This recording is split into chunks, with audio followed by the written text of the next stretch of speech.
is a bridge between the conceptual, and the field. So today's session, in a way, kind of epitomizes the virtue of praxis. So praxis is the methodology where, through self-reflection and through theorizing, you can actually arrive at a changed form of practice. So I'm very happy to welcome amidst us Dr. Shashwati Bhattacharya and Sri Rahul Kumar. Dr. Shashwati Bhattacharya teaches sociology at the Lady Shri Ram College, University of Delhi, my alma mater, and I'm sure of many other people who've joined us for today's session. Dr. Bhattacharya teaches urban sociology, gender and violence, and sociology of health and medicine, sociology of social movements, and her book on the rise of urbanized festivals on context of the Myth Shilpis of Kolkata is under publication. So we welcome you, ma'am. In fact, I have a very long and a very deep association. So I'm very glad to have her. Katyayani, Thank you so much, Priya. Welcome, ma'am, and welcome, sir. Taking over from what Priyadarshini just mentioned, why we congregate today is, of course, to observe the Menstrual Hygiene Day, which is actually an annual awareness day since 2014, to actually highlight the importance of good menstrual hygiene management at a global level. But what we at Viram are also attempting to understand is the link between the stigma, the discrimination that is faced by menstruators, and to explore as to why we at Viram assert and affirm this to be a form of subliminal violence. While saying this, we are cognizant that not everyone who menstruates identifies as a woman, and that not all the women who, I mean, all those who identify as a woman menstruate. So we are cognizant and mindful of that. And please pardon our some slippages where we might refer to menstruators as women, but we identify the spectrum. To give a context and to actually talk about why we assert it to be a form of violence and subliminal violence in particular, I would like to just go back to one definition which I would like to read, which might help us set the context for what we are asserting. The WHO actually identifies violence as the intentional use of physical force or power, threatened or actual, against oneself, another person, or against a group or community that either results in or has a high likelihood of resulting in injury, death, psychological harm, maldevelopment, or deprivation. I think when we think about violence in this spectrum and in this manner, we end up feeling the kind of linkage that exists between something like menstruation, human rights, dignity, and violence. Menstruation, I would say, is one of the most normal and natural processes that actually happen biologically. And if we look at some statistic for context, probably a healthy menstruator would menstruate for between roughly around 2,500 to 3,000 days during their lifetime. And if we put it in context, that would roughly translate to 9.5 to 10 years of one's adult life. And to think about the kind of deprivation, the kind of discrimination, the kind of segregation one faces due to a process which is as normal and biological as most of the other processes that include hunger, malnutrition, asserting our basic human rights, I think menstruation does deserve to stand at the same pedestal. I was a few months back, I was reading about this village of wombless women in Maharashtra. So there's in few of the districts in Maharashtra, there's a lot of work regarding sugarcane harvesting, and it requires intense physical labor, which is of course performed by both men and women. But the kind of mindset that we all look at is that women are usually excluded from being given this task because it's expected that for 2 to 3 days of the month, they'll be menstruating, they'll be in pain, and they'll not be as productive. So as a sad solution, a lot of women there have actually got their womb, the uterus removed, because if there's no uterus, there's no period. There's no period, they're not losing out on those 2 to 3 days of daily wages. But when we start to look at the impact this has on a woman's physical and psychological well-being, the way this procedure impacts a woman's well-being and quality of life, not to assert how it impacts her physically and how much pain it predisposes her to, the kind of infections she becomes more prone to just because she's had to undergo something, just because she's menstruating. I think that's when we start realizing that by being indifferent, by being blind, and by discriminating against menstruators, are we committing an act of violence that might not have an easy solution, that might not have a legal solution, but definitely does classify and qualify to be called subliminal violence.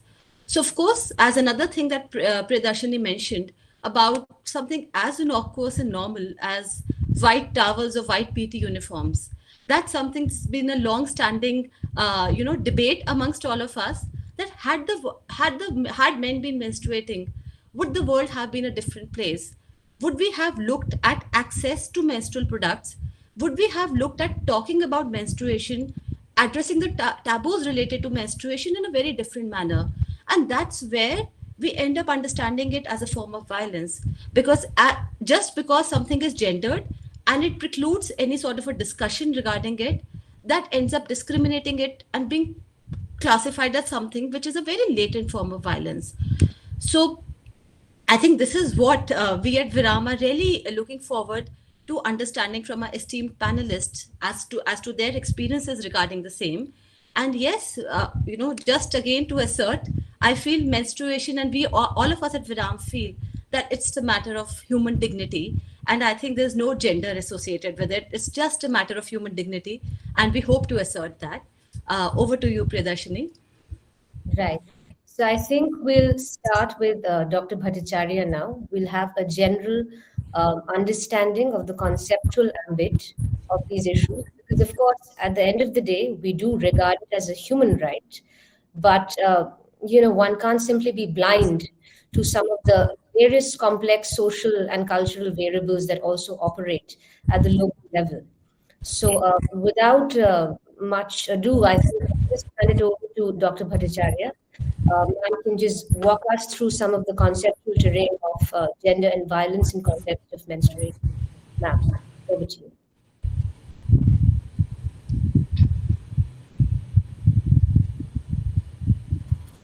Thanks to Priyadarshini.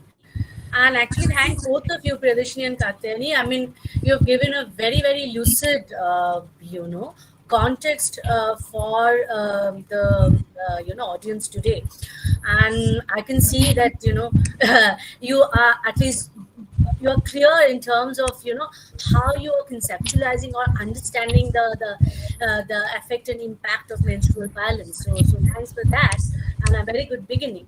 But before I start today, let us look at a couple of things, and maybe that will give us a good start to good thing to think with, right?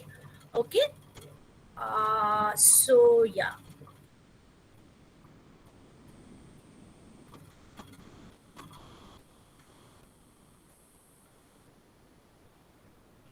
The one is very big. Number 2 is the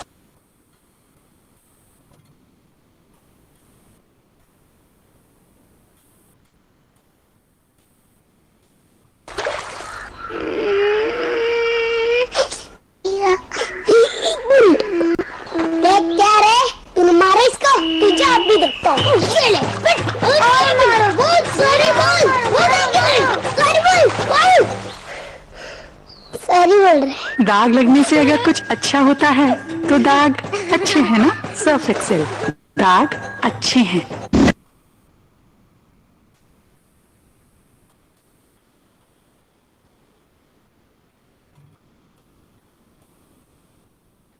I think, Katyayani, you were referring to this much before the advertisement. Good to see this. Yes, indeed, ma'am. Just an anecdote. By communicating effectively. Okay, I think we have something saying. Meet Ty. He is emailing a difficult client. Hi. Oh dear, that's an advertisement.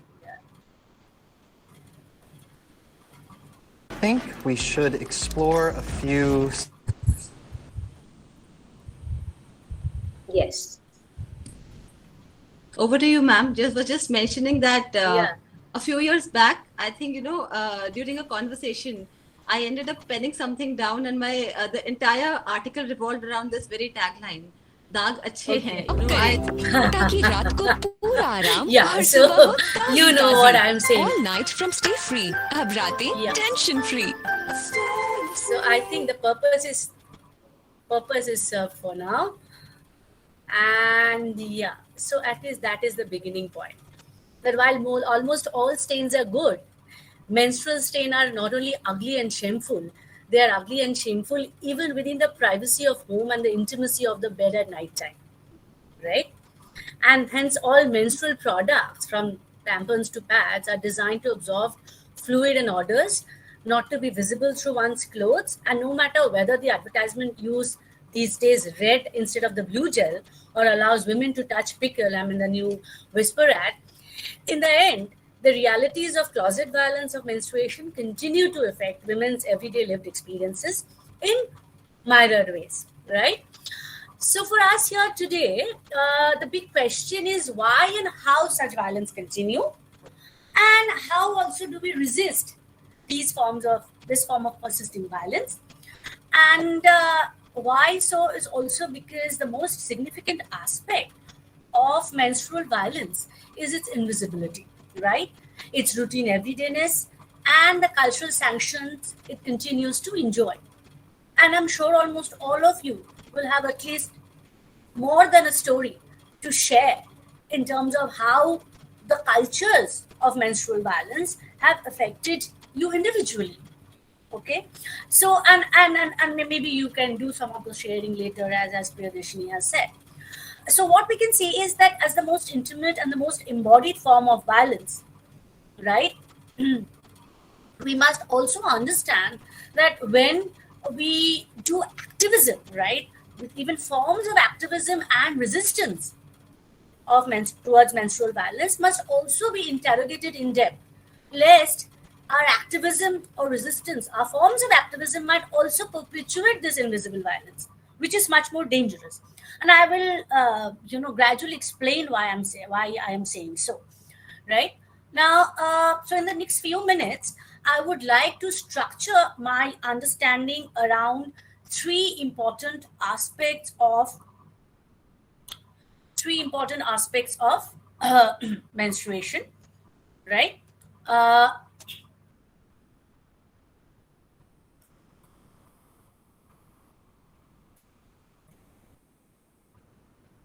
Okay, so the first is, of course, the social construction of menstruation, and how, if you look at it, how do you understand it as a form of cultural violence and its continuous manifestations across time and space. And when I say time and space, we are not only talking about India or South Asia, obviously, we are talking across the world, across societies, right? Second is the impact, obviously, of menstrual violence in terms of, as Priya and Katyani was saying, the physical and the impact in terms of their physical and mental well-being. But at the same time, as I said, that with the impact of violence, we're also talking about surviving violence, right? We all the time, as in terms of a human rights perspective, we continue to talk about, surviving violence, right? But also how critically we must also look at these forms of resistance, right? The third, if time permits, obviously and how the invisible violence of menstruation extends sometimes from the private, the family and the community to the more visible structural violence of the state by examining different bodies and identities, like say that of transgenders and disabled persons, right? I don't know how much we'll be able to cover, but I will try to cover as much as possible in the next few minutes. Okay, now to begin with, right, from a ban on advertisements on sanitary napkins in 1990 to a full-fledged feature film on low-cost sanitary napkin, India seems to have indeed come a long way, right? But has it really? I'm sure you people keep tab of news much more closely than me. But even as late as in February 2020, a BBC News tells us that period shaming continues, right? 68 young graduate students at Sri Shahjahan Girls Institute in Gujarat were pulled out of classrooms and taken to the toilet, where they were asked to individually remove their knickers for inspection. When their hostel official complained to the college principal that some of the students were breaking rules of menstruating women, that menstruating women are supposed to follow. Right now, according to these rules, much more familiar with this, right? That women are barred from. So within the hostel and the premises, women are were barred from entering the temple, the kitchen, and are not allowed to touch other students during their periods. At meal times, they were supposed to sit away from others. They had to clean their own dishes, and in the classroom, they were expected to sit on the last bench. The hostel maintained a register where they were expected to enter their name when they get their periods, which helped the authorities to identify them. And what the official complained about is that for the past 2 months, no students were entering their name in the register, and hence this interrogation. Now, these rules, however, obviously are much too familiar to many of us here today. But what is important to highlight here is this continuity of violence, which is something that, for many of us in our different social locations can seem to be unimaginable, and yet this is something that is happening within a school, right? As I said, that this association of impurity and pollution of menstrual blood has led women being banned from kitchens, temples, other public areas while on their periods. And why? Because somehow, as a bodily emission, menstrual blood, as opposed to venous blood, across cultures, and this is not only within India, right, or within Hinduism, across culture, is commonly seen, and even within the so-called secular cultures, are commonly seen as differentiating women from men, as a fluid which makes the female body weak, and it is understood as abject, meaning it is neither subject or not object, and therefore perceived with loathing and shame. And without entering into the rhetoric of menstruation as celebration of women's fertility, I mean, I'm not going into all those cultures, of Africa or even down south where women's first menstruation is celebrated. I mean, for me, it seems like a rhetoric, right? Instead of going into that rhetoric, what we must understand is that across religion, she is labeled as what Romans called the sacred and the accursed at the same time. And from Judaism to Christianity to Islam and Hinduism, we keep finding parallel reference of stigma or detailed prescriptions of maintaining social and physical distance from menstruating women. Okay, and here, I mean, maybe we can go back to one of the anecdotal stories within Hinduism, a Vedic story that predates the Dharma text, which links menstruation, guilt, sexuality, and Brahminicide. Okay, so Manusmriti suggests that menstruation is one of the many substances and socially constructed hierarchies perceived to communicate impurity and to threaten the status of Brahmin men. Now, in the original story, actually, the god Indra commits Brahminicide by killing a demon-like Brahmin, Vichparupa, and in order to absolve himself from this sin of Brahminicide, Indra appeals to the earth, trees, and women to each take a third of his guilt. And they each do so and receive a boon in return. And yet, ironically, the blessing of bleeding transformed into a shameful and impure experience within the changing patriarchal culture and religion over time. Okay. And with that, then what happened is there is a further historical association of menstruation with evil spirits across India and other parts of South Asia like Nepal, which also influences certain practices, harmful practices that women are forced to, endure. One of the very common one is that, across rural areas where women would be asked to bury their period cloths, because the period cloth, so to speak, is considered by some to be the most vulnerable object and a potent agent which might be used for casting evil eyes and magic on some. So the avoidance of that menstrual cloth, or, so even when, so it's not, the question is that obviously menstrual health activists would be elated to know that, menstrual cloths are not reused.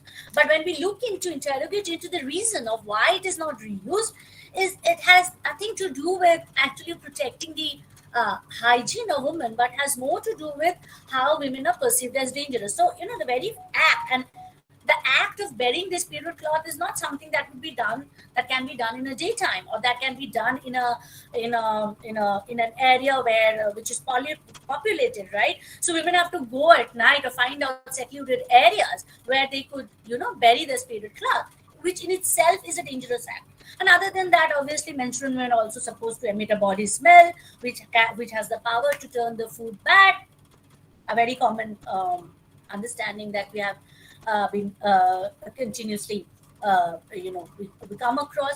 So what happens is that along with the experience of discomfort of first menstruation, young girls are given a long prescription that they are forced to continue throughout their reproductive age. Dietary do's and don'ts of not eating fecal or heat producing food or whatever is locally significant, to avoid doing vigorous exercises or even run, and in general to gradually make them almost invisible in public space, or almost kind of take as little space as possible during quote unquote those days. And Young referred to this cultural directive of secrecy as the menstrual closet. And from our earliest awareness of menstruation until the day we stop, we are mindful of the imperative to conceal our menstrual processes. Do not discuss your menstruation. Leave no blood stains on the floor, towels, sheets, or chairs, right? Make sure that your body floor does not visibly leak through your clothes, and do not let the outline of a sanitary product show. I mean, to take my own experience of menstruation in my teens, it would involve pharmacies supplying sanitary napkin packets in black plastic bags or wrapped in newspapers, lest they be seen as shameful. And for me, it was also nightly escapades to throw them in the community dustbin at the end of my cycle, because the daily garbage collector at home, she would refuse to collect the sanitary napkin, right, as part of the larger garbage. So, and this story of violence doesn't end here, and now does it end with women of reproductive age. If we consider the other cultural ideas, for example, say consider the ritual of Ambubachi, right? Now, as a ritual time, some of you might be familiar with the celebratory Mela in Assam's Kamakya temple, right? The Ambubachi Mela, which talks about that at the end of that the temple is closed for the first 7 days of the month of Ahar or Ashar, right? And after that, the priests distribute the red cloth as a proof of the fertility and the Mother Earth bleeding. But for the widows of all ages across Bengal and Assam, the Hindu widows of all ages across Bengal and Assam, the ritual time of Ambubachi is a very different story, because for them, they are forbidden to eat cooked food for these first 7 days of the monsoon calendar, because the Mother Earth is bleeding, and the widows will be polluted if they come in contact with the bleeding impure earth. So they can't eat cooked food, because they have to be done in the chula that is on the, historically speaking, that would be on the earth, right? So imagine the immense self-discipline that widowed women would be or were forced to endure in terms of not taking food, and the effect it would have had on their malnourished, in terms of a possibility of malnutrition, given the other dietary restrictions of widowed women, to the effect that it might ultimately stop menstruating. And according to community logic, that is all right, because their bodies otherwise anyway depict failed reproduction. And please understand, this failed reproduction has also a very, very interesting impact in terms of how the state understand quote unquote disabled bodies. Okay, I'll come to that a little later. Ma'am, just to interrupt you, please, are the slides moving? Because we seem to be stuck on the third slide. Are we moving ahead? Yeah, I'm moving, but these are just pointers. Did not move now. Okay, now I think I am where I am. Okay, because see, the pointers are very small and I am expanding on each of this, right? So I just talked about religion, right? Now is it visible? Very much, ma'am, very much. Yeah. Okay. Yeah. So, where was I? So the religious logic of Ambubati Mela, right? And then along with that, the patriarchal and the cultural logic, which is again very interesting, that that is sometimes that we sometimes also very easily take into, right? That across cultures there are these customs of making women sleep separately, right? And for married women, if they are made to sleep separately, this prevent men from having sexual intercourse with their wives, right? Which also gives women a rest. But if you ask me, in reality, it reflects the lack of agency, right, of the woman within marriage to refuse, right, to refuse sex. Okay, because you are just saying that, so what as the community is allowing women to take those days of rest, but it is never really the woman's choice, right? So the dangers of sometimes taking into this community logic is it allows for rest, and therefore it is a good cultural practice, must be seen with a pinch of salt, right, in terms of how much agency does women have within these kind of cultural practices. Okay, now let's come to the violence of capitalism, right? And I'm sure you are all too familiar with the violence of capitalism that is there in understanding menstruation, is in terms of the whole range of menstrual products, right? From whisper to strafey to whatever, right? So many different degrees of, so many different types of menstrual pads, from the normals to the XSL to the XS, and which is more good for absorbing blood, etc., etc. Capitalism basically kind of seems to ride on the cultural stigma of the visibility of menstrual blood, right? Now, what is, now if we go back to the second, and I will continue with the capitalism bit a little when we talk about the impact of this kind of violence, is that when we look at the second thing that I was talking about, the impact of menstrual violence, is obviously the stigma of menstruation has very negative consequences for women's physical and mental health, sexuality, well-being, and social status in general. And research shows that almost 71% of girls in India have reported of having had no knowledge of menstruation before their first period, and therefore continuously report shock, fear, anxiety, guilt, and frustration, not only during their first menstruation, but for a long time, right, once they are within the cycle. And due to the social stigma in slums, in rural areas where there's lack of sanitation, and or there is only community sanitation available, many try to hide or bury their pads in the dead of the night, which also raises safety concerns, right? Women in slums in Delhi actually reported that how men wait in the public toilets at night to rape women, especially when she's going out alone to bury her, to change her pad or bury her, throw her pad away.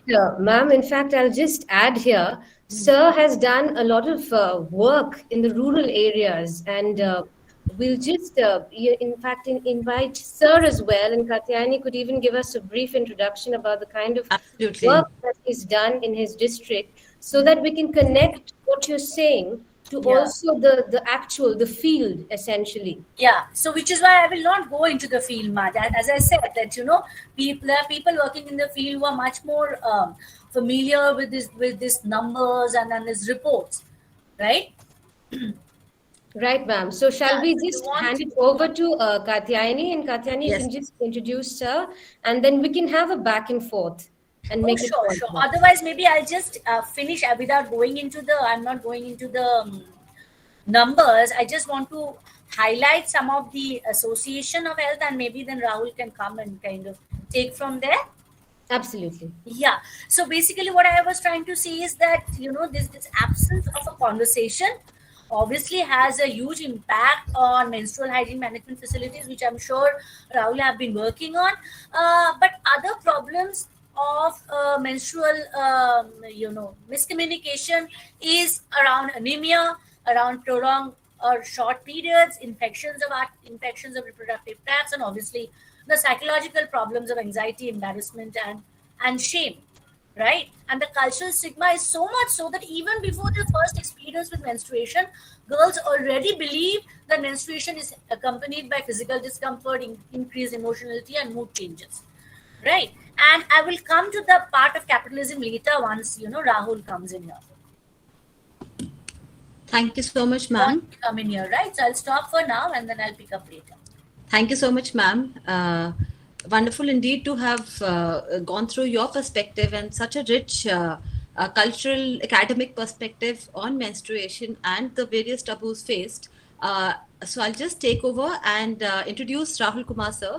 An absolute honor and proud privilege for Ram to be having sir on our panel today. Rahul sir belongs to the 2011 batch of the Indian Administrative Service, serving in Bihar cadre. I feel any introduction that I might be speaking here, I hope sir pardons me for it because it cannot do justice to the wide body of work and field experience that sir possesses. But I'll do attempt to just give a glimpse of the same. Sir holds a Masters of Arts in Hindi Literature. Sir has attended the leadership program at the School of Public Health, John Hopkins University. Sir has held diverse charges in the state of Bihar, including being the project director of the Bihar State AIDS Control Society, being the additional executive director of the State Health Society Bihar. Sir has held the post of the district magistrate of the districts Gopalganj, Begusarai, and Purnia.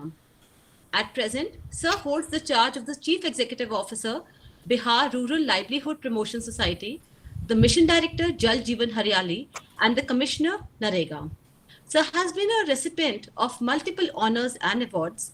Just to name a few, the Champion of Change Award by Niti Aayog, awards by the Governor of Bihar for the Best District in Skill Development, multiple awards by the Chief Minister of Bihar for electrification, sanitation, and many other awards.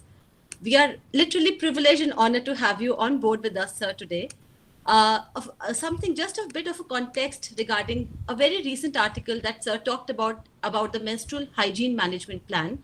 Sir's district, Purnia, was the first district in Bihar to have a menstrual hygiene management plan. The state of Bihar, since 1992, has introduced paid menstrual leave for all menstruating women, and this entails to two leaves per month. And something very interesting that Sir talked about in his article, which we'll be looking forward to understanding from Sir, is the hesitance of women in mentioning menstruation as a reason to avail leave. And this actually brings us to think that the kind of solutions we look at in menstruation, how well can we tune those solutions to be more bottom up? How can they be more suited to the context? And what from Sir's rich field experience, what can we learn as to what is actually, how is menstruation perceived at the very field level? Over to you, sir. Welcome, sir. Thank you Katyayani. सबसे पहले तो मैं कात्यायनी आपको और प्रियदर्शनी आप दोनों को बहुत बहुत धन्यवाद देना चाहूँगा एक मुझे इनवाइट करने के लिए, और दूसरा वीराम के थ्रू आप लोग जो कुछ काम कर रहे हैं जेंडर पर्सपेक्टिव से चीज़ों को समझने और लोगों के बीच में एक मुहिम के तौर पे ले जाने के लिए, इस सब के लिए मैं आप लोग का धन्यवाद करना चाहूँगा। आज जो सब्जेक्ट मेंस्ट्रुएशन से रिलेटेड, ऑब्वियसली ये हेल्थ से, हाइजीन से, सैनिटेशन के जो ब्रॉडर जो कॉन्सेप्ट है उससे जुड़ा हुआ है, लेकिन आज हम लोग जो उसका टैबू या स्टिग्मा वाला जो पार्ट है, या जो एक्सेस की बात हम करते हैं, एक्सेस या तो सब्जेक्ट मैटर से रिलेटेड या फिर मेंस्ट्रुएशन से रिलेटेड जो प्रोडक्ट्स हैं वहाँ तक एक्सेस, उन सारी चीज़ों से जुड़ी हुई बातें जो मैंने फील्ड में पिछले लगभग एक दशक में देखी है और जिसको मैंने एड्रेस करने की कोशिश की है या आगे हम लोग उसको एड्रेस करेंगे, उस बारे में मैं अपनी बात करना चाहूँगा। उसके पहले मैं एक दो जो एग्जाम्पल है जो बिहार से रिलेटेड है उसके बारे में मैं बात करूँगा। जैसा कि हम सभी लोग जानते हैं कि बिहार में लिटरेसी रेट पूरे देश में सबसे कम है। जब हम फीमेल लिटरेसी की बात करते हैं तो वो और भी उसमें खराब स्थिति है। तो आज से लगभग 15 साल पहले जब फीमेल लिटरेसी को गवर्नमेंट की तरफ से एड्रेस किया गया तो उसमें कई सारे इंटरवेंशन, बहुत ही एक बढ़िया जो एग्जांपल है जो हम लोगों ने देखा कि लड़कियों के लिए साइकिल को इंट्रोड्यूस किया गया था। उसमें खास करके ये देखा गया कि जो मिडिल स्कूल्स हैं जो 8th क्लास तक है वहाँ तक लड़कियों का परसेंटेज फिर भी ठीक है, लेकिन हाई स्कूल तक जाते जाते जो ड्रॉप आउट रेट है वो बहुत ज़्यादा हो जाता था, क्योंकि जो हाई स्कूल है वो हर पंचायत में उस समय उसकी अवेलेबिलिटी नहीं थी, तो लड़कियों को बहुत दूर जाने के लिए पब्लिक ट्रांसपोर्ट भी उपलब्ध नहीं था तो साइकिल योजना बिहार सरकार ने उसमें इंट्रोड्यूस की थी। अब यहाँ पे एक चीज़ समझने की है कि आज से लगभग 15 साल पहले गांव को छोड़ दें, हम लोग स्टेट कैपिटल पटना में भी लड़कियों को साइकिल चलाते हुए नहीं देखते थे। और जब इक्का दुक्का एग्जाम्पल देखने को मिलता था, जो यूनिवर्सिटी जा रही है लड़कियाँ या कॉलेज जा रही हैं, तो हर नुक्कड़ पे, चाय की दुकान पे जो लोग होते थे वो उस पर कॉमेंट करते थे, और जो पड़ोसी होते थे वो लड़कियों के पेरेंट्स को बताते थे कि अपनी लड़की को संभालो, वो हाथ से निकल जाएगी। तो अब हमें ये समझने की ज़रूरत है, जो हम लोग सबलिमिनल वायलेंस की बात करते हैं, तो एक लड़की जो साइकिल चला के अपने कॉलेज जा रही है, ये उसके कैरेक्टर से या कैरेक्टर लेस होने से कैसे जुड़ता है। अब उसके डिटेल में नहीं जाकर हम लोग केवल ये देखेंगे कि पिछले 15 साल में जो चीज़ साइकिल योजना ने लाई है, एक तो आज सुबह में जब स्कूल का जो स्कूल आवर्स होते हैं उस समय पूरे गांव-गांव में लड़कियां साइकिल चलाती हुई दिखती है, ना केवल बिहार में बल्कि देश के दूसरे हिस्सों में भी। तो एक तरफ इसने जो डायरेक्ट इंटरवेंशन किया, फीमेल लिटरेसी में जो बूस्ट लाने का काम किया, लेकिन साथ ही साथ जो जो एक माइंडसेट है पूरी सोसाइटी की, आज के डेट में कोई ये नहीं बोलता है कि लड़की साइकिल से जा रही है तो ये इसके कैरेक्टर के बारे में या कोई बहुत ही अनयूजुअल चीज़ें हो रही है। तो हम लोग जब मेंस्ट्रुएशन की बात करते हैं तो डायरेक्ट इंटरवेंशन के साथ साथ और भी बहुत सारी इनडायरेक्ट जो चीज़ें हैं, जो सोशल लेवल पे या गवर्नमेंट पॉलिसीज लेवल पे हम लोग इंट्रोड्यूस करते हैं, उसका भी योगदान होता है। मैं एक और दूसरा एग्जांपल दूंगा जो मैंने फर्स्ट हैंड एक्सपीरियंस किया है। जब ODF ओपन डेफिकेशन फ्री के लिए स्वच्छ भारत मिशन लॉन्च किया गया था, तो उसके फेज 1 में जो 5 साल का फेज 1 था, उसमें मैंने 3 अलग अलग जिलों में काम किया। लगभग 5 लाख से अधिक हाउस होल्ड में हम लोगों ने टॉयलेट बनाने का काम किया, और ये टॉयलेट गवर्नमेंट की तरफ से या एडमिनिस्ट्रेशन की तरफ से नहीं बनवाया जाता था। ये एक पूरा मोबिलाइजेशन का एक साइकिल होता था, बिहेवियरल चेंज के लिए बहुत सारे प्रयास होते थे। उसके बाद जो हाउस होल्ड ओनर है उसको खुद ही ये टॉयलेट बनाना होता था, क्योंकि फोकस केवल कंस्ट्रक्शन पे नहीं था बल्कि उसके उपयोग पे भी था। अब ये जब सारी प्रक्रिया हो रही थी तो मैंने एक चीज़ देखी कि कई जगह महिलाओं ने, जब जैसे हम लोग जाते थे कम्युनिटी के बीच में, तो महिलाओं ने अपने टॉयलेट के ऊपर इज्जत घर लिखना शुरू किया। तो ये हमारे लिए एक लर्निंग थी। लर्निंग कैसे थी कि अगेन कंस्ट्रक्शन, बिहेवियरल चेंज और सैनिटेशन के कॉन्सेप्ट से ये चीज़ें जुड़ी हुई हैं। लेकिन जो डिग्निटी की बात करते हैं, जब टॉयलेट का एक्सेस नहीं था तो एक्सेस यूनिवर्सल हो रहा, वो पुरुषों के लिए भी था, महिलाओं के लिए भी था।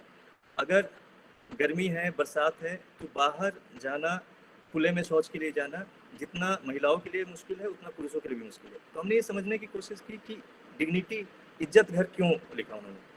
तब हमने ये देखा कि पुरुषों के लिए जो मुश्किलें हैं, महिलाओं के लिए वो मुश्किलें मेनी फोल्ड्स और ज़्यादा वो बढ़ जाती है, क्योंकि महिलाओं को बाहर जाने के लिए सनराइज के पहले का ही ऑप्शन है या सनसेट के बाद ही उनको जाना होता है। उसमें भी अगर मेंस्ट्रुएटिंग महिलाएं हैं तो उनके लिए ये दिक्कत और ज़्यादा हो जाती है।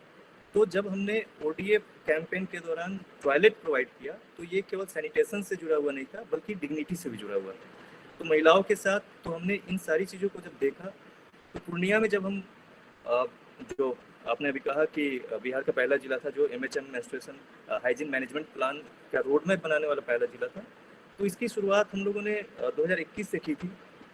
पहली जब मीटिंग हम लोग कर रहे थे सारे स्टेक होल्डर्स के साथ, तो उस मीटिंग हॉल में कम से कम 1 दर्जन से अधिक महिलाएं थी जो फीमेल ऑफिसर्स हैं। और आपने जो कहा कि बिहार पहला स्टेट था जिसने 1992 में पीरियड्स के दौरान स्पेशल लीव की जो फैसिलिटी है वो अवेल करने के लिए वो एक ऑप्शन दिया था, महीने में 2 दिन के लिए। तो उस समय के हिसाब से और जो बिहार का जो ये जो पूरा सोशियो पॉलिटिकल जो यहाँ का लैंडस्केप है, उसके हिसाब से बहुत ही प्रोग्रेसिव स्टेप था। लेकिन डाउन द लाइन 30 ईयर्स अभी जब हम लोग देखते हैं, और एज डिस्ट्रिक्ट मजिस्ट्रेट या उसके पहले भी डिफरेंट कैपेसिटीज में जब मुझे लीव सैंक्शन करनी होती थी, जो मैंने अपने आर्टिकल में भी इस चीज़ को मेंशन किया है कि मैंने एक भी सिंगल एप्लीकेशन मेरे सामने नहीं आया है जिसमें किसी ने मेंशन किया हो कि मुझे मेंस्ट्रुएशन के कारण या पीरियड के कारण ये लीव चाहिए। तो 30 साल पहले हम लोग बहुत ही प्रोग्रेसिव थे, अभी भी वो स्टेप प्रोग्रेसिव माना जाता है। लेकिन जो जो जो फाइन चीज़ें हैं, जो सबलिमिनल जो चीज़ें हैं, उसको शायद अभी भी हमने एड्रेस नहीं किया है। तो हम लोग जब वो मीटिंग कर रहे थे, पहली मीटिंग, तो हमने देखा कि जो फीमेल ऑफिसर्स हैं वो भी मतलब वो हेजिटेंट थे कि मेंस्ट्रुएशन वर्ड का यूज़ करने के लिए, माहवारी वर्ड का यूज़ करने के लिए, पीरियड्स के वो ये वर्ड यूज़ नहीं करके जब मैं बात कर रहा था या उन्हें इनवाइट कर रहा था, तो वो इन सारे वर्ड्स को एक तरह से बाईपास करके हमें अवेयरनेस फैलानी चाहिए, हमें एक multi sectoral multi dimensional approach एक तरह से हमें अडॉप्ट करनी चाहिए। ये सारी बातें हो रही थी, लेकिन मुझे ये लगा कि अगेन जब तक हम इन वर्ड्स को फ्रीली यूज नहीं करेंगे, फीमेल ऑफिसर्स जो ऑलरेडी एक लेवल उनका नॉलेज का एक उनकी जो स्ट्रेंथनिंग होनी है और जो ऑलरेडी वो एक हायरार्की में ऊपर उठी हुई हैं, जब वो महिलाएं इस बारे में बात नहीं कर रही हैं तो फिर ये और ज़्यादा मुश्किल होगा, हम कम्युनिटी तक जाते हैं। तो मैंने पहला जो लेसन है उस पहली मीटिंग से मैंने ये लिया, और उसके बाद हम लोगों ने इसके बारे में एग्रेसिवली ये बात हम लोगों ने करनी शुरू की। और स्टेक होल्डर्स जो हैं, जैसे जीविका एक बिहार में बहुत ही स्ट्रॉन्ग जो विमेन एम्पावरमेंट का एक सेल्फ हेल्प ग्रुप का मूवमेंट है, इसके अलावा हेल्थ, ICDS, एजुकेशन, जो PRIs हैं, जो वेलफेयर डिपार्टमेंट की जो महिलाएं हैं, जो ऑफिशियल्स हैं, उनके साथ हम लोगों ने कई लेवल की मीटिंग्स की। और उन्हीं चीज़ को हम लोगों ने स्पेशली मेंशन किया कि जब आप कम्युनिटी के बीच जाओ तो जानबूझकर ही सही, लेकिन इन वर्ड्स को ड्रॉप करो, इन वर्ड्स पे बात करो। तो एक बड़ी अच्छी इसकी जो लर्निंग रही और जो एक आउटकम रहा, तो पहली मीटिंग जब जुलाई 21 में हमने की, और जो लास्ट मीटिंग हमने मेरे अपने समय में जब मैं वहाँ था पूर्णिया में, 8 मार्च को विमेंस डे पे जब हम ये लॉन्च कर रहे थे MHM प्लान, तो एक 16-17 साल की लड़की आई जो गांव से थी, वो उस मीटिंग में थी, हमने कम्युनिटी को भी इन्वाइट किया था। उसने खुलकर अपने एक्सपीरियंस शेयर किया। उसने ये बताया कि जब हमारी टीम जाती थी गांव में, और उस गांव में उसने वो मीटिंग अटेंड की, और जब अपने घर गई, घर में जाके जब उसने पीरियड्स के बारे में बात करनी शुरू की, तो उसकी मदर ने उसको बहुत डांटा कि इन सारी बातों को ये घर में या किसी से भी बात करने की नहीं है, तुम्हारी शादी भी नहीं हुई अभी, इस तरह की बात उसने हमारी मीटिंग में डिस्ट्रिक्ट मजिस्ट्रेट के सामने वो ओपन अप होके उसने बात करनी शुरू की। तो हम जब ब्रेक द साइलेंस की बात करते हैं, तो ये वर्ड को, मेंस्ट्रुएशन को, माहवारी को, पीरियड्स को, जो जहाँ पे जैसे एक्सेप्टेबल है उस तरह से ये बात हमें बार बार करने की ज़रूरत है। हमने जब कन्वर्जेंस किया तो सबके रोल्स डिफाइन किया कि किसको क्या काम करना है। हमने मास्टर ट्रेनर्स बनाया। वो मास्टर ट्रेनर्स विमेन के साथ साथ जो टीचर्स हैं, जो मेल्स हैं, उनको भी हमने बनाया, क्योंकि जब वो स्कूल में जाते हैं, जब वो बात करते हैं, तो इसमें जेंडर पर्सपेक्टिव तो हो, लेकिन ये कम्प्लीटली विमेन सब्जेक्ट ना रहे। ये एक पूरा एक सोशल सब्जेक्ट है, तो इसको एड्रेस करना है। जैसे आपने मुझे इनवाइट किया, उसी तरह से हमने कहा कि ये डिवाइड नहीं होना चाहिए कि इस पर केवल महिलाओं का विषय है तो महिलाएं ही बात करेंगी, नहीं। ये पूरी तरह से विमेन वर्कफोर्स की जो बात, जो अभी आपने महाराष्ट्र का एग्जाम्पल दिया, तो ये सबसे ये जुड़ी हुई बात है। फिर हमने एक और चीज़ देखी कि ये तो अवेयरनेस और मोबिलाइजेशन की बात है, जो कंक्रीट और चीज़ें जो करनी है वो हम कैसे करें। तो हमने लगभग 200 हाई स्कूल्स में, जहाँ पे एडोलेसेंट गर्ल्स जाती हैं, वहाँ पे MHM फ्रेंडली हम लोग ने टॉयलेट बनवाना शुरू किया। इसके लिए हम लोग ने नीति आयोग को प्रपोजल भेजा, प्रपोजल वो अप्रूव हुआ, हमें पैसा अलॉट हुआ, और हम लोगों ने MHM फ्रेंडली टॉयलेट बनाना शुरू किया। तो पहले तो ये कि टॉयलेट, कोई भी टॉयलेट है वो फंक्शनल होना चाहिए, क्योंकि स्कूल में अगर टॉयलेट फंक्शनल नहीं है तो ड्रॉप आउट का कारण वो अगेन बनता है लड़कियों के लिए। लड़कों के लिए चूँकि वो ओपन में भी जा सकते हैं वो, लेकिन लड़कियों के लिए वो दिक्कत है, और खास करके जो मेंस्ट्रुएटिंग जो लड़कियां हैं उनके लिए दिक्कत है। तो MHM फ्रेंडली हम लोगों ने टॉयलेट बनवाना शुरू किया। उसी तरह सैनिटरी जो पैड का जो वेंडिंग मशीन्स है, वो भी हम लोगों ने कई जगह स्कूल्स में वो लगवाया। और उसके नेक्स्ट लेवल पे जो पैड के जो मैन्युफैक्चरिंग यूनिट्स हैं, क्योंकि इससे हम विमेन एम्प्लॉयमेंट, विमेन एम्पावरमेंट और एक एफोर्डेबिलिटी जो है उसको हम लोग को इंश्योर जो करना होगा। क्योंकि जब हम पीरियड पॉवर्टी की बात करते हैं, तो अगर पैड्स हैं भी, लेकिन अगर वो एफोर्डेबल नहीं है, तो महिलाएं वो फिर से जो पुराने जो ट्रेडिशनल तरीके हैं, जो घर में यूज्ड कपड़ों को हम लोग फिर से उसको मेंस्ट्रुएशन के दौरान यूज़ करते हैं, तो वो वहीं पे जाने के लिए मजबूर होगी। तो इसलिए अफोर्डेबिलिटी एक मेजर इशू है, जिसको हम लोगों ने कम्युनिटी के बीच में जीविका की महिलाओं के साथ मैन्युफैक्चरिंग यूनिट के द्वारा उसको इंश्योर करने की कोशिश की है। और 2 और मुद्दे हैं जो हम लोगों ने अपने फील्ड एक्सपीरियंस से समझा कि इस पूरे कॉन्सेप्ट के साथ एक अर्बन रूरल जो डिवाइड है उसको भी एड्रेस करने की ज़रूरत है। दिल्ली में या पटना में मेंस्ट्रुएशन पे बात करना और मेंस्ट्रुएशन से जुड़े हुए जो प्रोडक्ट्स हैं, इन दोनों तक एक्सेसिबिलिटी फिर भी वो ईजी है। लेकिन जो रूरल पॉकेट्स हैं उसमें ये ऑब्वियसली ये दिक्कत इससे जुड़ी हुई आती है। लेकिन ये इतना प्लेन और यूनिडायमेंशनल भी नहीं है, क्योंकि इसके साथ क्लास डिवाइड भी जुड़ा हुआ है। तो क्लास डिवाइड क्या है कि जो गांव में भी जो अपर क्लास की जो महिलाएं हैं या जो फैमिलीज हैं उनका एक्सेस है, लेकिन अगेन वो देखना है कि जो अपर क्लास की महिलाएं हैं या जो पुरुष भी हैं, वो पीरियड से जुड़े हुए प्रोडक्ट जो सैनिटरी पैड अगर है तो वो सीधे ओपनली जाके वो गांव के बाजार से नहीं खरीद सकते। तो कई बार वो चाहते हैं कि जब वो मार्केटिंग के लिए बाहर जाते हैं, डिस्ट्रिक्ट हेडक्वार्टर जाते हैं या किसी दूसरी जगह जाते हैं, तो वहाँ से वो लेकर आते हैं। तो अर्बन रूरल डिवाइड है, क्लास डिवाइड भी है, लेकिन ये आपस में भी इस तरह से ये कॉम्प्लिकेटेड रूप से जुड़ी हुई है कि इसको एक यूनिडायमेंशनल सॉल्यूशन हम इसका सजेस्ट नहीं कर सकते हैं। तो जब पॉलिसी की बात आती है, जहाँ पे अगेन ये जो फील्ड एक्सपीरियंस की हमने बातें कही और एक छोटे लेवल का इंटरवेंशन भी हम लोगों ने किया, लेकिन अभी जैसे जिस पोस्ट पे मैं हूँ या आपने जो बताया कि मैंने पहले हेल्थ में भी काम किया है, तो मैंने ये पाया है कि जब हम लोग मैटरनल या जो रिप्रोडक्टिव हेल्थ की बात करते हैं और उसके पहले जो इम्यूनाइजेशन का हमारा एक ब्रॉडर जो सेटअप है, तो लड़कियां या महिलाएं पूरे हेल्थ के सिनेरियो में 0 to 2 ईयर्स जब हम लोग रूटीन इम्यूनाइजेशन की बात करते हैं और सारे बूस्टर डोजेस को लेकर लगभग 8 साल 10 साल की एज तक वो कवर होते हैं। और फिर जब महिलाएं मैटर्निटी के फेज में आती हैं, रिप्रोडक्टिव हेल्थ की जब हम बात करते हैं, तो ब्रॉडली वो उस साइकिल में वो इंक्लूड होती हैं। लेकिन एक जो मेजर पार्ट है एडोलेसेंट गर्ल, वो कहीं ना कहीं इससे ये पूरे जो अम्ब्रेला है उससे वो छूट जाता है। हालांकि RKS के प्रोग्राम है, जब हम लोग राष्ट्रीय किशोर स्वास्थ्य कार्यक्रम है उसमें भी वो बात करते हैं, लेकिन ऑब्वियसली हमारा जो फोकस है वो इम्यूनाइजेशन के लिए जो नीचे वाले जो हायरार्की में जो सबसे नीचे एज ग्रुप में, और फिर मैटर्निटी के लिए जो ऊपर है। तो जब हम मेंस्ट्रुएशन की बात करते हैं तो महिलाओं को ऑब्वियसली एड्रेस करते हैं, महिलाओं के लिए वो सबसे मीनिंगफुल भी है और वो आने वाली जनरेशन को पास आउट भी करेंगे। लेकिन what about the adolescent girl, क्योंकि जब हम कैच देम यंग की बात करते हैं, महिलाओं को अगर हम मेंस्ट्रुएशन और उससे जुड़ी हुई हाइजीन की बातें जब बताते हैं तो वो कभी भी रिलेवेंट है, लेकिन वो ऑलरेडी उस फेज को पार कर चुकी हैं जब उन्होंने सबसे अधिक इससे जुड़े हुए ट्रॉमा को झेला था, सबसे अधिक अनअवेयर रहने के कारण जो उनको नुकसान हो सकता था उनके हेल्थ पे, और जो आगे के पूरे साइकिल को ना केवल उनके बल्कि उनके बच्चों तक को भी प्रभावित कर सकती है। उस एज को हम लोगों ने मिस कर दिया है। इसीलिए जब मेंस्ट्रुएशन की बात करते हैं तो मोर देन फीमेल हम लोग को एडोलेसेंट जो गर्ल्स हैं उस पर हमारा फोकस होना चाहिए, पॉलिसी लेवल पे भी और ग्राउंड पे जो इंटरवेंशन करते हैं उस लेवल पे भी। आज के डेट में मैं जो पोस्ट होल्ड कर रहा हूँ उसमें कम से कम 2 पोस्ट जो है, जो अभी आपने बताया कि जो state rural livelihood promotion society है, जो जीविका हम यहाँ बोलते हैं, जीविका में आज की तिथि में वो इंडिया का एक तरह से सबसे बड़ा सेल्फ हेल्प ग्रुप का मूवमेंट है। 1.3 करोड़ जो महिलाएं हैं वो इससे जुड़ी हुई हैं। और जो दूसरा स्वच्छ भारत मिशन का मैं यहाँ पे स्टेट में मिशन डायरेक्टर हूँ। तो ये दोनों ही स्कीम महिलाओं के हेल्थ से और हाइजीन से, जिसमें मेंस्ट्रुएशन भी आता है, उनके बेटरमेंट से, उनके एम्पावरमेंट से डायरेक्टली रिलेटेड है। तो मुझे ये लगता है कि अगेन ये मेरे लिए भी अपॉर्चुनिटी है ताकि मैं यहाँ पे पॉलिसी लेवल पे भी और एक ग्राउंड पे जो इंटरवेंशन उस लेवल पे भी इंश्योर कर सकूँ कि जो इंटरवेंशन सभी लेवल पे, जो मल्टी स्टेक होल्डर्स के लेवल पे ये जो लागू किए जा रहे हैं उसको और कंक्रीट रूप में कैसे हम लोग उसको रिफ्लेक्ट करवाएं ग्राउंड पे। कल जब वर्ल्ड मेंस्ट्रुअल हाइजीन डे था तो जीविका के मैक्सिमम जो CLF है, क्लस्टर लेवल फेडरेशन है, विलेज ऑर्गेनाइजेशन है, वहाँ भी हम लोगों ने इंश्योर किया कि मेंस्ट्रुएशन पे बात हो, महिलाओं के बीच में बात हो, जो किशोरी लड़कियाँ हैं उनके बीच में बात हो। तो इस तरह के पूरे अप्रोच के साथ हम लोग काम कर रहे हैं और मुझे उम्मीद है कि आने वाले समय में हम लोग खुल के इस सब्जेक्ट पर बात कर पाएंगे और आने वाला जो पूरा टाइम है वो बेहतर होगा महिलाओं के लिए इस सब्जेक्ट को एड्रेस करने का जो हमारा अप्रोच है उसके लिए।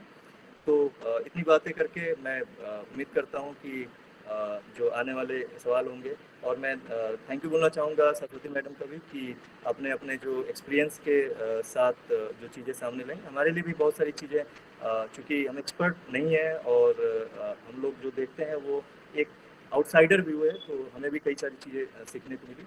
तो thank you once again.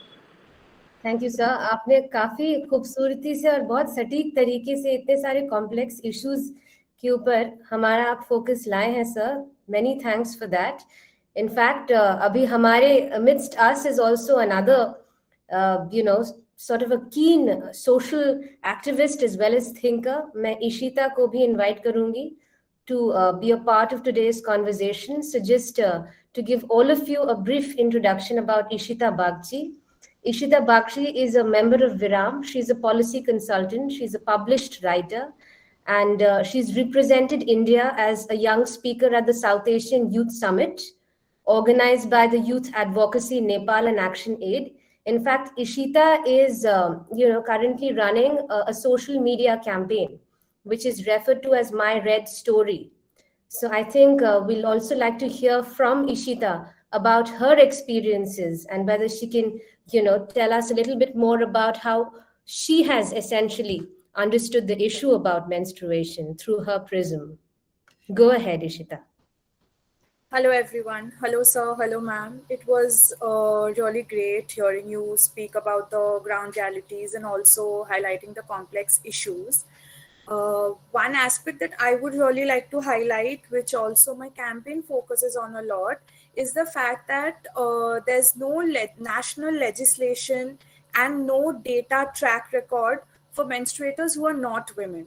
For trans men, trans women, or non binary individuals, there's no data that is maintained.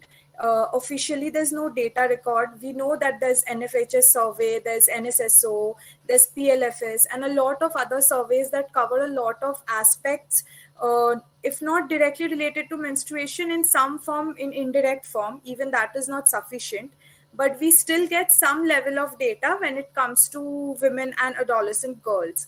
But when it comes to trans women, trans men, the sheer lack of data and the sheer lack of policy show that overall the recognition of them as menstruators is lacking hugely. And this is something that's also from my personal experience. So when I started this campaign, I actually did a field survey in Calcutta. I know it was very selective, and it was a very very limited study. But I'm highlighting this also because people coming from urban Calcutta, educated people holding degrees across various fields, people being aware of a lot of aspects, were not aware of the fact that there are menstruators other than women. In fact, most of my friends, for them, it came as a shock that there can be trans men or trans women who menstruate. The concept for them as a concept that men as identity can menstruate was something that they lacked.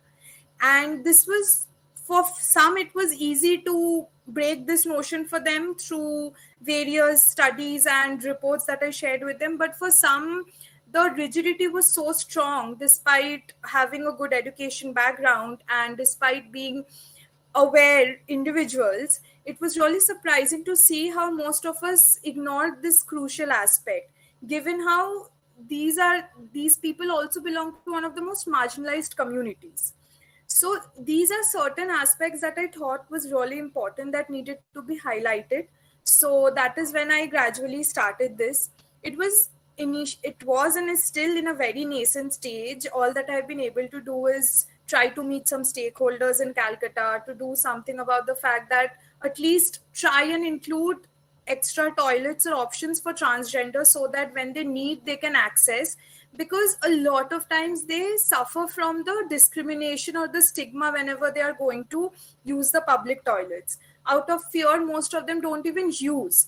That again restricts their access during their menstruation, because as we know, most of them don't come from a very well-off or stable backgrounds in terms of housing, in terms of living. So all of these, even though we are still trying to ensure better employment opportunities for transgender through introducing extra options in our forms, separate hostels for them in some of the institutions. But to a great extent, this has also been limited to a certain level of tokenism, because on a national level, there has been no legislation that has been initiated. In fact, even 2 or 3 bills that have tried to come up in the parliament has ultimately died down.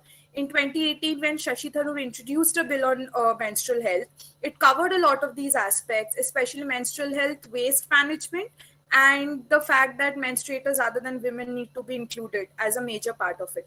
But till now there has been no progress on it, so far no such movement on it, because as we know, overall the system of our Indian parliament is such that when you introduce a private member's bill, when an MP introduces a bill on their own, it takes a really long time to process. So why not the government come up with a legislation? Why not the Ministry of Women and Child Development, the Ministry of Health and Family Welfare, one of them suggests something on this? So this is something that's really important that needs to be highlighted, and I feel there's a massive requirement for a survey focusing only on the menstrual health aspects and its allied aspects, like how is caste affecting the menstruators? How is, because a lot of people from the marginalized communities face a lot of discrimination during menstruators. As it is, they face a lot of issues in terms of accessibility to public resources when it comes to village or rural areas. And again, during menstruation, it further gets worsened for them.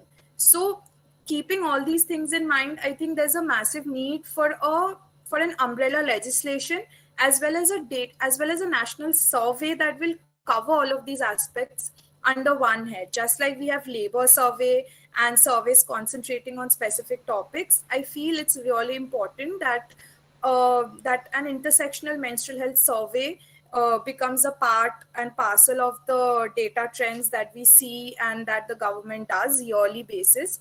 So yeah, these are some of the points that I really wanted to keep forward today. Thank you, Ishita. I can't help myself, Please, Priyadarshini, go I ahead. can't help myself, Go but ahead. I just, because listening to Rahul and Ishita as an academician, I just can't help myself but to reflect on, I mean, bring your attention to certain issues that they both raise, but that we may need to see in terms of what we call reflexivity in sociology.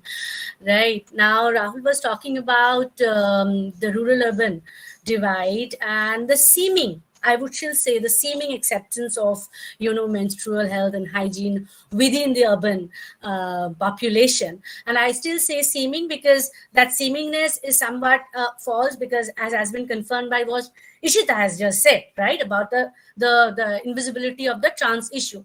But by taking both these things into account, one very interesting thing that academicians have been talking about in terms of menstrual activism is that what do we do? Is that when we resist, how do we resist this violence, right? The different forms of resistance. Now, remember that movie Encanto where the song goes that we don't talk about Bruno, we sing about it, right? So similarly, even in the so-called urban educated middle class and upper class, we don't talk about menstruation. What do we talk about? We talk about cramps, right? So communication about menstruation itself is a taboo topic. It's culturally constrained. So the only way in which even in urban areas girls and young women talk about is to complain about menstrual pains and symptoms, right? And women identify PMS symptoms as a very common way to communicate their menstrual cycles, communicate about their menstrual cycle. So they use an illness narrative actually and talk about the negative physical emotional symptoms associated with menstrual cycle. Now, Maureen McHugh, she used the term menstrual moaning vis-a-vis this kind of communication to describe that, when women do communicate about menstruation, there's a kind of a negative communication, right? And while menstrual moaning may be viewed as women's resistance to the secrecy, taboos, and concealment imperatives, and it can be viewed in this way as a form of activism or, kind of bargaining with the patriarchy. However, we must be very, very cautious of this kind of activism, because ultimately, when you are constantly talking about menstruation in terms of either PMS or, other negative physical and mental experiences of menstruating bodies, it might have a long-term deleterious effect. For one thing, what happens is that when we constantly engage, and this is where I was coming to capitalism and activism and everything, that engaging with menstrual moaning not only reiterates negative cultural construction of women's bodies at flawed, it also reinforces medicalization of women's bodies and experience, right? As we are saying time and again that, menstruation as a very natural bodily process. But if you look at it, the way we talk about, I'm not saying we don't talk about PMS or anything like that, but what I'm saying is that the way we talk about PMS in terms of this menstrual moaning and all, not only reinforces medicalization of the bodies, but also frames it as a constant problem which needs management rather than it being a natural process, right? So what happened is that constantly this medicalized approach creates the body as a problematic, pathological and painful being, right? which must be managed at all cost. And not only that, then what happens is, what has biomedicine done finally is that it is not only constantly defining, controlling menstruation, but it is also constantly defining menstruation in terms of what, how it should be. So if it is a particularly painful experience, you have to manage it, right? And not only that, how it should be in terms of age. So the biomedical institutions, I mean the biomedicine as a whole, it outlines the age. It constantly outlines the age in which menstruation should or should not start, right? So early menstruation, early puberty is a problematic thing. So now you have an entire biomedical approach of that how, young bodies which might seemingly, because overall across the world, the age of menarche has come down, right? The age of menstruation has come down. So now there's a parallel process, and these are the dangers we must understand also. Maybe, it might be alien to rural, but it's not really alien to either rural or urban bodies, because biomedicine is something which has encompassed all our experiences, right? Increasingly encompassing it, right? So what happens is that, biomedicine today is saying, well, early puberty is a problem. So how do you manage it? You manage it through hormonal therapy, just like it was trying to manage menopause, right? Or delaying menopause through hormonal therapy as a gift to women. So both the spectrum of delaying the menopause or delaying the menstruation and delaying the menopause, both can be also understood as forms of menstrual violence, right? And they are actually invisible. If you ask me, they are very subliminal because we don't think about it. Okay, so, and that from there, obviously, to the more visible structural violence of the state, where, say, the state, especially, which is legal in countries like Australia, New Zealand, even I think Germany and France, where forced sterilization of visible bodies is legal, right?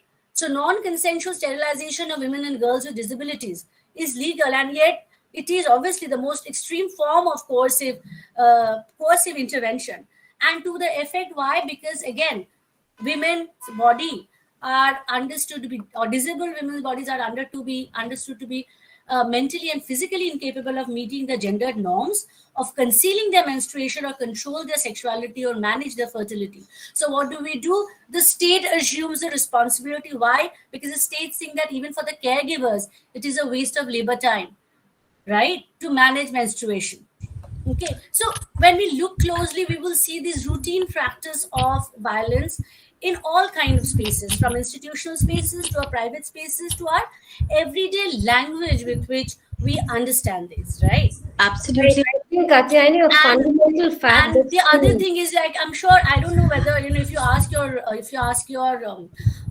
parents' generation, a lot of women would at that time, while traveling, will take a menstrual suppressant drugs so that they are not inconvenienced while traveling, right?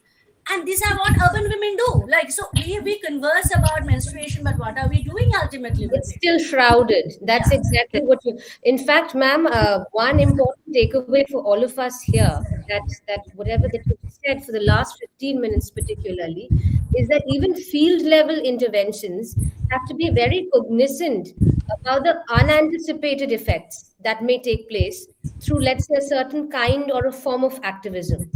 So something may have some other effect. And these seemingly invisible hush-hush wrapped manners in which we talk about menstruation, with your reference to menstrual mourning, I think that just reinforces the idea a little bit more for all of us who are trying to kind of tinker with the idea at the field level. We have to be very cognizant about the second order effects.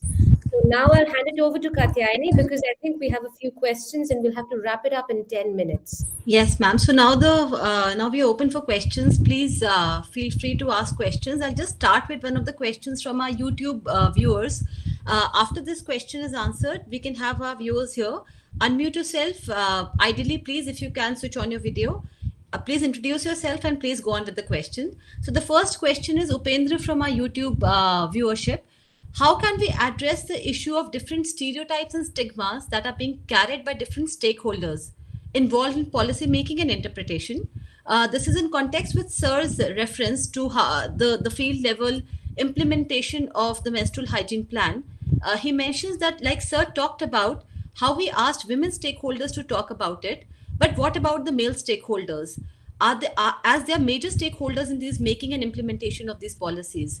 So as we talk about women being open about talking about menstruation, Sir Upendra asks, what about when do we see men talking about it as openly and frequently?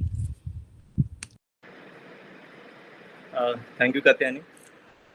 अभी जो मैंने पूरी बात कही थी अपने जब मैं बोल रहा था, तो अब एग्जांपल की मैं कहना चाहूँगा कि सीईओ जीविका जो मेरा प्रेजेंट अभी पोस्ट है, तो लार्जली हम लोग विमेन एम्पावरमेंट से डील करते हैं। मैंने बताया कि 1.3 करोड़ जो महिलाएं हैं वो जुड़ी हुई हैं। तो अगर आइडियल लेंस की बात करें, जेंडर लेंस की बात करें, then a woman should be made CEO Jeevika always. That should not be the case. When you are an officer, you are gender neutral, जो कि आइडियल एक सिनेरियो है। ये बात मैं समझता हूँ कि बहुत सारी चीज़ें जेंडर पर्सपेक्टिव से हमें अनलर्न करने की ज़रूरत है, क्योंकि एक तो सेंसिटिविटी है जो आपके अंदर होती है, दूसरी चीज़ है जब आपको बहुत सारी चीज़ें बताई जाती हैं, जैसा आपका जो टॉपिक है आज का कि जो सबलिमिनल वायलेंस की हम बात करते हैं, या बहुत सारी चीज़ें ऐसे हैं जो लार्जली एक्सेप्टेड है कि ये तो ऐसे होता ही है। तो उन सारी चीज़ों को हमें अनलर्न करने की ज़रूरत है। जैसे अनपेड लेबर, महिलाएं जो घर में काम करती हैं, पूरी दुनिया में इसके बारे में पिछले कई वर्षों से डिबेट ये चल रहा है कि क्या जो घर में किया जाने वाला काम है वो पेड होना चाहिए या नहीं होना चाहिए। इस तरह की बहुत सारी चीज़ें हैं जो समय के साथ इसको एड्रेस किया जाएगा। जहाँ तक पॉलिसी मेकिंग में जो मेल्स हैं और उनको जेंडर पर्सपेक्टिव से चीज़ों को देखने की ज़रूरत है, मैं इस चीज़ को एक्सेप्ट करता हूँ कि एक तो हम सभी को बहुत अधिक सेंसिटिव होने की ज़रूरत है। दूसरी बात, जब हम ग्राउंड पे काम करते हैं तो हमें और अधिक रिसेप्टिव होने की ज़रूरत है। जो चीज़ें हम देखते हैं उसको एक्सेप्ट करने की ज़रूरत है, और एक जो माइंडसेट है कि नहीं ये ऐसा ही होता आया है, उस चीज़ को दूर करने की आवश्यकता है। तो ये समय के साथ और ज़्यादा अनलर्निंग, रीलर्निंग, इन पूरे प्रोसेस से ये पॉसिबल है, और जो मेल ऑफिसर्स हैं उनको और ज़्यादा सेंसिटिव होने की ज़रूरत है। Data accept. Ma'am, would you like to say something? Because after your comments, I think we'll wrap up the session. No, so I think I just would like to respond to both this question. I will try to take this together, right, about stereotyping and trying to address it from the perspective of gender and violence, not only menstrual violence. I mean, I'm expanding it a little, and two things here actually. One is this question about men as stakeholders, and I was coming across this very interesting study on in Delhi slums. On menstrual health.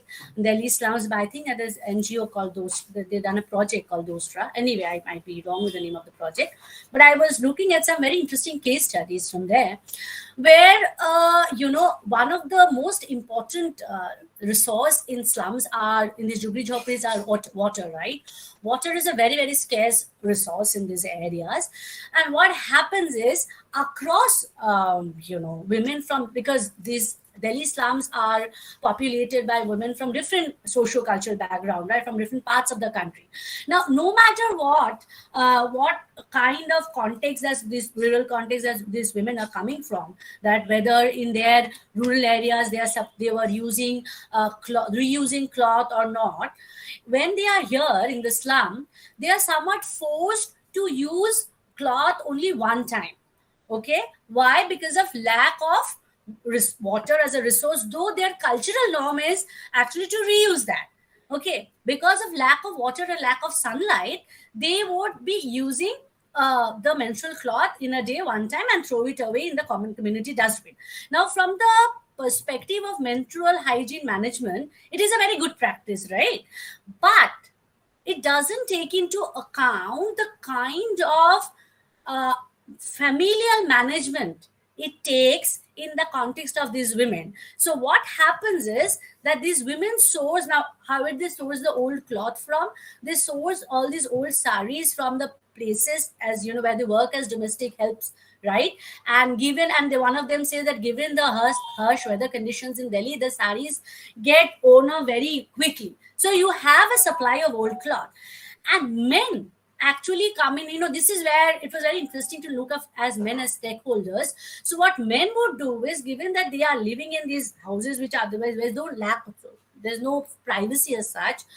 On the days of the periods, every morning in many of these families, the men would guard these women when they are preparing themselves to work for the day, so that they wear the cloth and everything, and men guard them for in the mornings when they are preparing for the entire week, I mean for the entire cycle, so that she can go in the morning prepared well to manage her menstruation. Now this is one way in which we can look at men's what should I say, men's cooperation at the familial level. Okay, not maybe because there might not be in the larger way gender transformation that is happening here, but at least at the familial level there are ways in which some form of inter familial management is happening, intrafamilial management is happening, where men are coming in as a stakeholder, if not for anything but to maintain the izzat of their homes, right? Okay, and linked to that, I think I can't help myself but comment upon this initiative of menstrual leave, paid menstrual leave. Now, while again there is I can't stop playing the devil's advocate, is that in a country where for so long we have been trying in vain to normalize paternity leave, right? Paternity leave, which is supposed to be a given, men in across private sectors and in public sectors also, because in public sectors given they take it, but in private sector they hesitate to take that leave, right? And in many companies, if the men don't ask for it, it's not given automatically, like the maternity leave, right? So culturally, it is not always for the women to do things, right? For it is also equally. So that is a violence on men who might want to take paternity leave, because that is not something that is easily given. The same can be said of CCL. Childcare leave is something that is available only to women officers, even in central government, right? Absolutely, ma'am. I think and that is perhaps the greatest violence, gender-based forms of violence that we are experiencing, because that in no way emancipate women, and it is a violence for men, because again it essentializes childcare as to be I just feel, ma'am, we should come up with a session very soon on the possible solutions, because you've definitely indicated where the problem areas lie. So we'll have to come up with that very soon, but we're running short of time, so I'll give it over to Katyayani for the vote of thanks. Thank you so much, ma'am. I think one very important takeaway I personally take from your thoughts is as to how we as a society find it so easy and natural to take over agency of women's autonomy, their time, their decision making. To assume autonomy and agency, assume agency over a woman's decision making is something I think we all do as a reflex. And that reflects in so many of the ways in which we approach solutions to so many problems, menstruation in particular. But thank you so much, ma'am. It has been absolutely enriching and enlightening. And as Priyadarshini said, I think we should be requesting your time again for a session very soon, where we are able to talk about a lot of solutions, do a brainstorming and a workshop. And we'll be looking forward to hearing from you again, ma'am, and to request for your time again. Thank you so much, Rahul sir. I think your rich field experiences have enriched us so much today, and especially your aspect of how catching them young and having interventions at the adolescent stage. I think that's something which is a very significant takeaway for us. And as we started the session with this tagline called Daag Achhe Hain, I think, if I'll take the liberty of just adding something to a precursor, I would say Daag Hote Hain or Daag Bahut Achhe Hain. So I hope all young girls take agency of the dags they have and not care about them, because this is something that empowers us and it's our DNA that makes us who we are. So more power to all of us, more power to all genders and alike. Let's paint the town red now, because Yes. we've had a lot of words, बहुत कुछ कह दिया हमने, lots of words expended in today's session, but now I guess it's time for some contemplation. Absolutely. And for some action. Yes, So, sir. sir, in particular, I would like to say कि हम लोग तो बहुत बात और चर्चा करते रहते हैं, but it's very good to see that something is actually happening in the field. Unless and until that really happens, there's very limited satisfaction that one can just get from conversation. Along with, of course, the discursive protest, the field level social tinkering is going on. So thank you so much for joining us. Thank you so much, sir. Thank you all for being here. I mean, it's very refreshing to see that, on a Sunday afternoon, there are at least about 50 people to begin with. I mean, that itself